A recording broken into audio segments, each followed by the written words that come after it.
છેલ્લા 2 દિવસથી ભરૂચ જિલ્લામાં વરસાદ પડી રહ્યો છે અને આઈએમડીના લેટેસ્ટ ફોરકાસ્ટ જોઈએ તો પણ ઓછા આવતા 2 દિવસ સુધી તો ભરૂચ જિલ્લો રેડ ઝોનમાં રહેશે. હાલ સાર્વત્રિક વરસાદ આખા જિલ્લામાં આપણને જોવા મળી રહ્યો છે વ્યવસ્થિત રીતે, અને સિઝનનો 112% વરસાદ સુધી આપણે પહોંચી ગયા છીએ.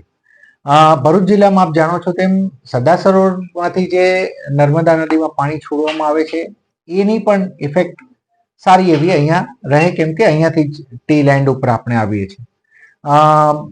છેલ્લા 2 દિવસથી જે રીતે પાણી છોડવામાં આવી રહ્યું છે એની ઇફેક્ટ જોતા, તેમજ આખા વચ્ચેનો જે એરિયા છે આખો કેચમેન્ટનો, એ એરિયામાં પણ જે રીતે વરસાદ આવી રહ્યો છે એ જોતા હાલ છેલ્લા 1 કલાક પહેલા જ 24 ફૂટનું લેવલ ગોલ્ડન બ્રિજ ખાતે જોવા મળેલું, જે લેવલ આપણા ડેન્જર લેવલમાં ગણાય છે. પરંતુ એની એક ટાઈડની પણ ઇફેક્ટ એમાં હતી.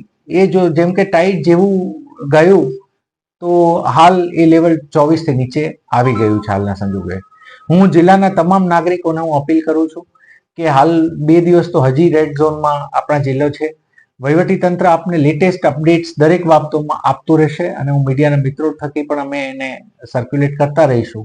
પરંતુ હાલ કોઈ બિનજરૂરી પ્રવાસ ના કરવો અને સાવચેતી રાખવી, અને નીચાણવાળા જગ્યાઓમાં ખાસ કરીને જવું નહીં.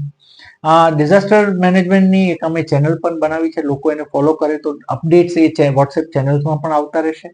અને એક ઈ રેવા કરીને એક પોર્ટલ થકી આપણે ગોલ્ડન બ્રિજ ઉપરના લેવલ પણ લાઈવ આપણે બતાવી રહ્યા છીએ સેન્સર્સ થકી. આનો ઉપયોગ એટલે કરી શકાય કે 22નું લેવલ એ વોર્નિંગ લેવલ છે અને 24 ફૂટનું લેવલ એ ડેન્જર લેવલ છે.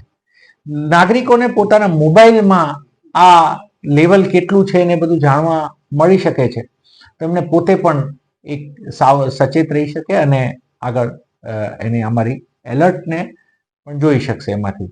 ફરીથી આ રેડ ઝોનના જ્યારે ડિક્લેર થયું છે ને આઈએમડીના ફોરકાસ્ટમાં હેવી રેઇનના પ્રેડિક્શન છે. તમામ લોકો સચેત રહીએ અને સાવચેત રહીએ. Thank you.